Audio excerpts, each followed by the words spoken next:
Bonjour, c'est Madame Dongo Yacine Pategay. Je suis directrice administrative et financière de Smart Energy, en même temps chargée du recrutement.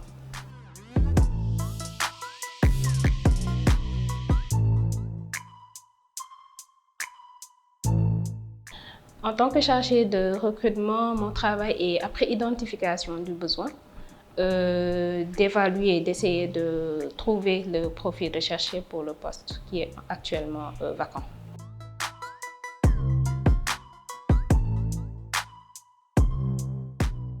Bon, chez Smart, actuellement, puisqu'on est dans un domaine spécifique, on est tableautier, on travaille dans le domaine électrique, on a besoin de profils de techniciens, d'ingénieurs électromécaniciens, d'électriciens et autres. Donc, c'est le type de profil que l'on recherche carrément. Forcément, il y a des écoles spécifiques qui forment ce genre de personnes. C'est par exemple EPT, l'école polytechnique de Thiès, ou bien ESP. Donc, la plupart du temps, si on cherche un profil qui fait ce genre de travail-là, on a des recommandations qui viennent de ESP ou de EPT.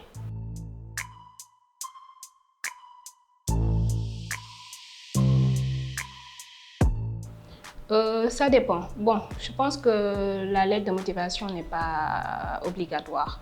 Quand ce n'est pas demandé, pas besoin d'encombrer le recruteur et puis d'envoyer des documents inutiles. Je pense qu'il faut juste envoyer son CV quand c'est demandé et puis quand il y a une lettre de motivation qui est exigée dans le dossier, l'envoyer éventuellement.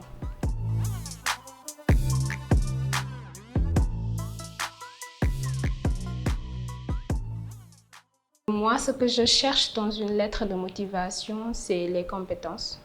Déjà, les compétences, les qualités du candidat et puis son expérience.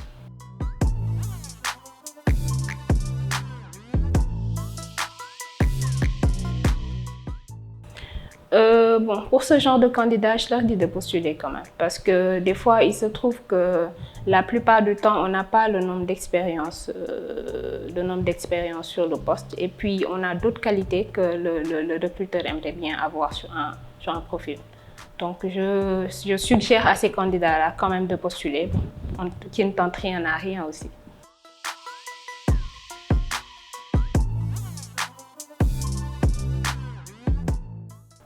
En priorité, moi, je regarde l'expérience, les expériences professionnelles. C'est la chose que je regarde en premier.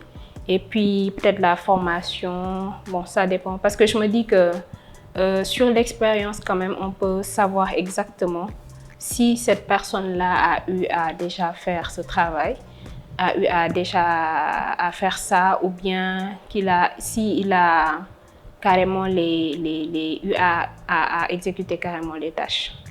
Donc voilà, c'est la chose que je regarde en premier. Ensuite, il y a la formation et puis voilà, les capacités et compétences.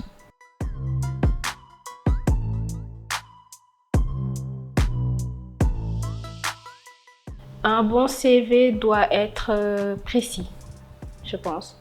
On n'a pas besoin de mettre sur un CV tous les détails ou bien toutes les tâches qu'on a eu à faire. Il faut quand même être vraiment smart, essayer de trouver les choses qui sont vraiment intéressantes et qui ont un impact sur le travail ou bien la spécialisation qu'on a eu à faire avant de faire son CV. Parce que la plupart du temps, on a des CV kilométriques. Déjà, quand tu ouvres 4 pages, 3 pages sur un CV, c'est un peu lassant de lire tout ça. Donc, on a juste besoin des informations utiles. C'est-à-dire tout ce qui a un impact sur la spécialisation de la personne, en fait.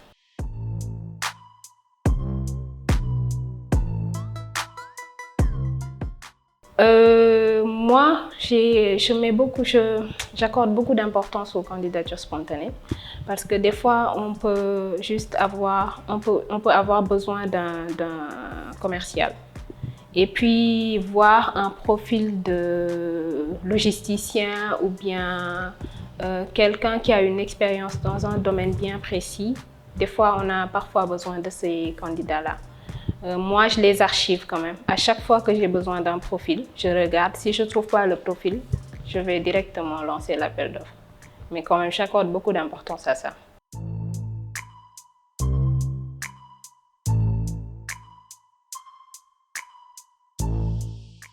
Lors d'un entretien, je veux que le candidat, des fois, me dise pourquoi le choix porté sur sa personne, pourquoi pas les autres. À partir de là, j'essaie de voir carrément si le candidat est capable de se vendre ou pas. Donc d'habitude, je pose ce genre de questions.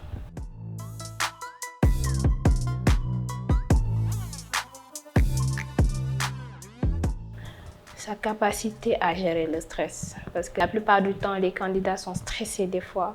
Ils ont le trac, ils n'arrivent pas à bien parler. Et les gens qui savent retenir tout ça et qui savent vraiment donner le meilleur d'eux, c'est eux les bons candidats.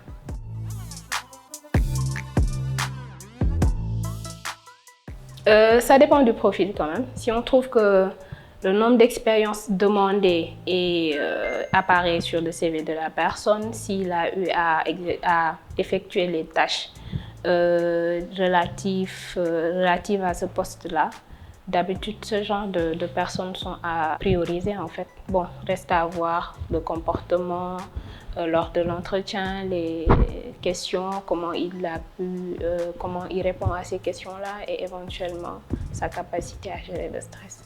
Parce qu'on est dans un domaine où il y a vraiment beaucoup de dossiers des fois, c'est vraiment très stressant.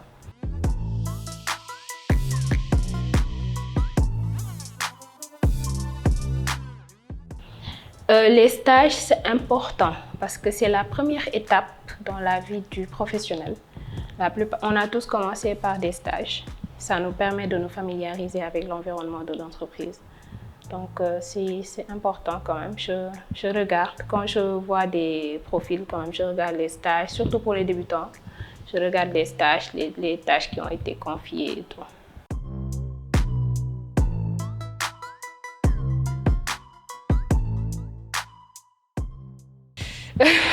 Bon, pire chose, je dirais des erreurs que des candidats ont eu à faire.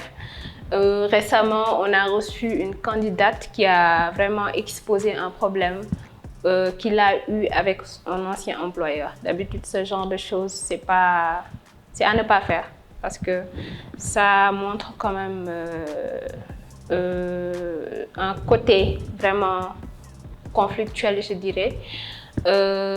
C'est pas très intéressant. Je pense que une relation de collaboration, une relation de travail doit juste être professionnelle. Et puis, il arrive des fois qu'on ait des problèmes avec notre employeur, mais bon, si on quitte vraiment, vaut mieux se rappeler que des choses qu'on a eues, des choses bien qu'on a eu à vivre avec eux.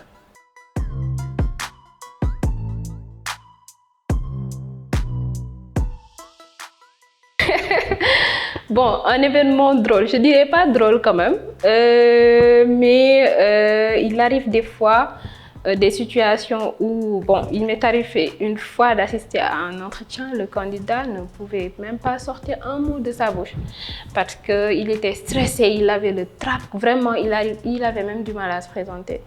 Bon, dans ce genre de cas, quand même, c'est compliqué parce que on doit se vendre, on doit toute la vie professionnelle de quelqu'un, peut-être en dépend. Il faut être le plus zen possible. Moi, les candidats, d'abord, j'essaie de les mettre à l'aise pour qu'ils puissent vraiment donner le meilleur d'eux, pour qu'ils puissent s'exprimer et tout, voilà quoi. Donc ce jour-là, c'était compliqué parce que quelqu'un qui peut vraiment pas répondre aux questions, qui a du mal à parler, c'est difficile de l'évaluer.